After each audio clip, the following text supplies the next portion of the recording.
Greetings gastronauts, this is Keith Cooks, I'm Keith, and today I'm going to show you how to make proper British chips.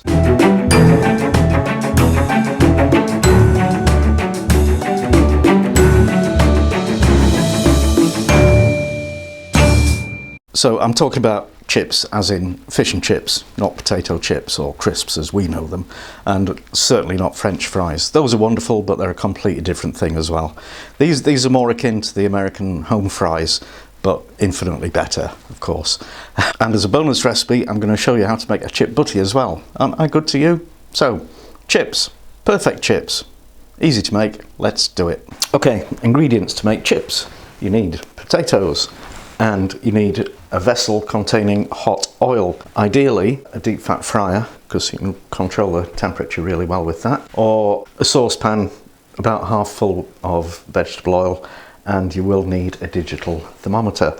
Don't even think about putting them in the oven and baking them. Baked oven chips are an abomination unto the potato. So your spuds need to be floury, not waxy. So you're looking at things like Maris Piper, King Edward's, Russet.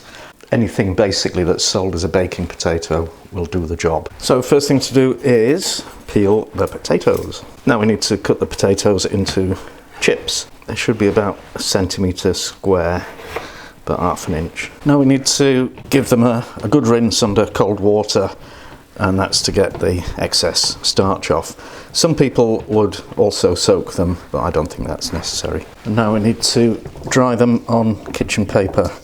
It's not a good idea to put soaking wet chips into hot fat, unless you want to burn your house down.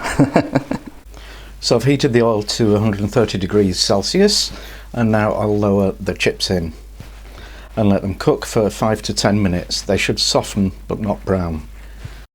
Then we drain them and let them cool down, and in fact at this point you can stick it in the fridge for a few hours if you want to. So to finish off the chips, I've got the oil heated to 160 degrees Celsius. I'm just going to put the half-cooked chips in and let those cook for a few minutes until they're golden and crispy on the outside. Okay, these are looking more or less done. Nice and golden, bit of caramelization on the ends and the sides, which is just what we want. So drain the fat off and then we can have a go at eating them. There we go, some perfect chips. And accompaniments: malt vinegar, sarsons, and a sprinkling of salt. Okay, a bit Ponzi sea salt here. That's all you need really.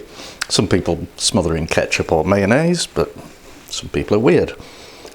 So, let's taste him.